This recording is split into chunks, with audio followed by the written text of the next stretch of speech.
Despite wielding immense resources, manpower, and dedication to the destruction of its enemies, the Imperium of Man in the 41st millennium is flawed. Some would even go as far as to call it a parody of its true self. Some would consider these thoughts heretical, some would seek to ignore them, others, like myself, would seek to explore them.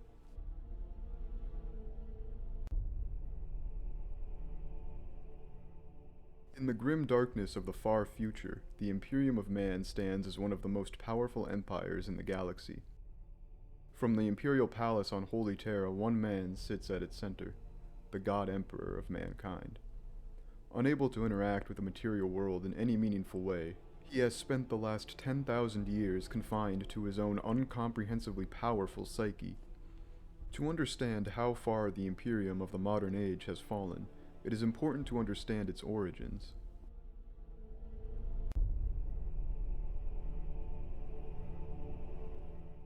The Great Crusade is regarded as one of, if not the greatest war effort humanity has ever undertaken.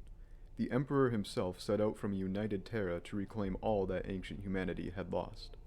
Worlds untouched by greater human civilization for thousands of years would be reconquered. Billions would rejoice and join this righteous mission.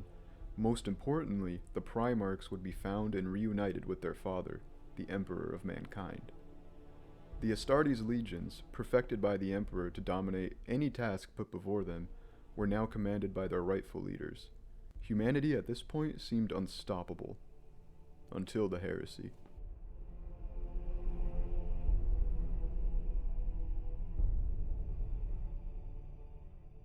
The Horus heresy needs no introduction, but for the purposes of this analysis, I will cover it briefly. Most know of the heresy carried out by the Primarch and War Master known as Horus Lupercal. His actions would ring out across the galaxy and are still felt 10,000 years later. Falling to the ruinous powers of chaos, Horus and a selection of his fellow Primarchs, along with their legions, would turn on the Imperium, their brothers, and the Emperor himself. The culmination of this heretical version of the Great Crusade would lead to the outright destruction of Horus by the Emperor, although it came at a great cost. The Emperor would be confined to his golden throne, and many great figures of the early Imperium would also meet their fates. The Primarch Sanguinius, Melchidor the Sigillite, and even Horus himself could all be considered astronomical losses for the Imperium, losses the great empire of mankind would never fully recover from. The story of the heresy is one widely covered, and I'd suggest taking a look at other sources if you'd like to learn more. This analysis will focus mainly on some of the events leading up to the heresy, as well as its direct effects on the modern Imperium. The Emperor had a vision of a united Imperium free from the failures that befell the human empire of old. The unification wars on Terra and subsequent Great Crusade were his first steps in fulfilling the future he saw for all mankind, a future that was tragically halted by the heresy. He held core beliefs that he would instill throughout his new empire, beliefs that he had developed throughout the countless millennia observing his fellow man. Knowing these beliefs and their significance is the key to understanding why, in the modern age of the Imperium, everything is wrong.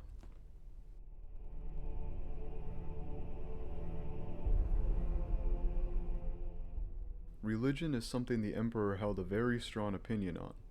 He saw the failings of races like the Eldar and even ancient humanity when it came to religion. He viewed a secular society as the best way to ensure that progress was made for all mankind. Rational thought and technological advancement would dominate his Imperium. Removing religion from humanity would help reduce infighting and, most importantly, it would help stave off the powers of chaos, which could use the instability created by religion to invade mankind. After all, the gods of chaos rely most deeply on their legions of religious zealots to invade the material world. The embodiment of the Emperor's stance on religion can be found in the ideology known as the Imperial Truth, which outlines statutes of rationality, secular thought, and scientific advancement. The case of the word-bearers comes to mind when seeking to explain just how severe the consequences of diverging from the Imperial Truth are. The 17th Legion separated themselves from their fellow Astartes and most of the Imperium as a whole by viewing the Emperor as nothing less than a divine being of holy status.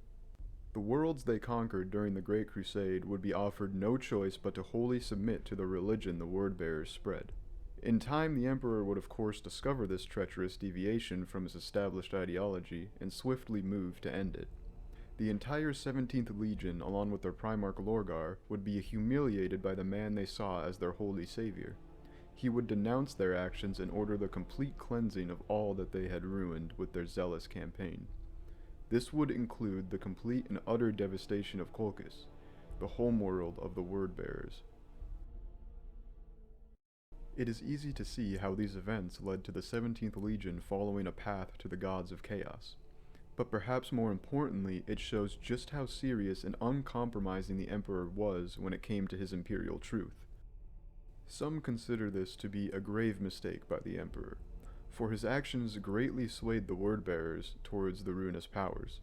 However, the simple fact that the Emperor made this mistake in the first place would prove his point that he is no god, but merely a man. All of this leads us to the first tragedy of the 40k Imperium, the Ecclesiarchy and the Imperial cult. The Adeptus Ministorum, more commonly referred to as the Ecclesiarchy, is the complete inverse of the Imperial truth. It came into being in the absence of the Emperor during the many millennia he has sat on the Golden Throne. The Imperium having a state church like the Ecclesiarchy is an affront to everything their God Emperor stood for during his time among humanity. The church has embedded itself so deeply within the modern Imperium that it holds a permanent seat on the High Lords of Terra. If the Emperor were to be revived in a physical form, it is safe to assume that his fury towards the High Lords would be unmatched, particularly with the seat of the Ecclesiarchy, although admittedly we cannot predict for certain what would happen.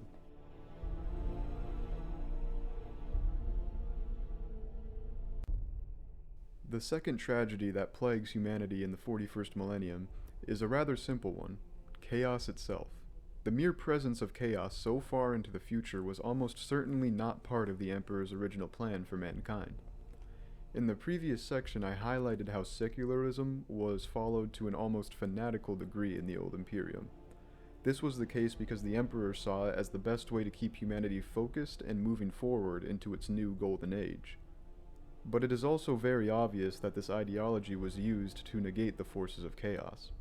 For if no one truly believed or acknowledged the existence of gods in the first place, the gods of chaos would have no opportunity to invade humanity in the first place. This also might explain why the Emperor kept chaos and the true nature of the Immaterium shrouded in secrecy throughout the Great Crusade. It is very likely that the Emperor sought to weaken the Chaos gods with methods like the Imperial truth. Perhaps he believed that if chaos could not touch humanity, it would be weakened to such a state that it could be completely destroyed. We know now that if this was truly the Emperor's thought process, it didn't end up working in the end. The events of the Horus heresy and its effects are still felt by the Imperium to this day.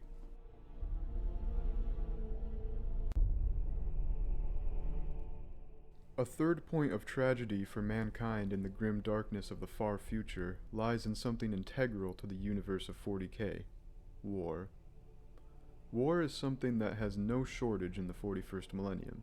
Humanity and its legions are locked in constant war with the horrors of the galaxy. Whether it be incursions by the demonic forces of chaos, orc wars of unimaginable intensity, or swarms of the relatively new threat known as the Tyranids.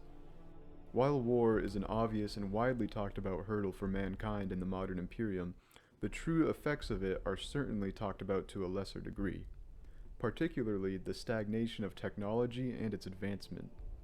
While times of war are often ripe with new technologies and scientific discovery, the Imperium exists in a unique state of total military mobilization. The sheer amount of manpower and supplies needed to maintain the thousands of fronts at any given time makes a sort of status quo within the Empire. We see proof of this in the simple fact that the Imperium has maintained its constant wars over the past 10 millennia. Some of these conflicts are more important than others, but overall, this militaristic culture, combined with the religious zealotry mentioned earlier, has completely obfuscated any vision on where the future of humanity's technology should lead. While technological advancements are still present, they are notoriously slow and inefficient, as is the way with many things in the Imperium. Much of the current technology used by the Imperium of Man is of an older or even ancient time. with sects like the Adeptus Mechanicus focusing largely on maintaining or restoring these pieces of tech rather than outright developing new designs. This constant state of war and stagnation is something that the Emperor seek to eventually move on from, most likely meaning that he had hoped that by the time of the 41st millennium, humanity would be the undisputed rulers of the galaxy. We know that he had planned for his Astartes to become a sort of peacekeeping force after the full extent of the Great Crusade was reached. To think of the Astartes in the modern millennium as anything but the most cunning and effective offensive fighting force in the galaxy would be met with cries of heresy. The factors I've discussed thus far have all worked to plunge the Imperium into its current state in the 41st millennium, a cold, merciless civilization that has largely lost sight of what its creator originally sought to achieve.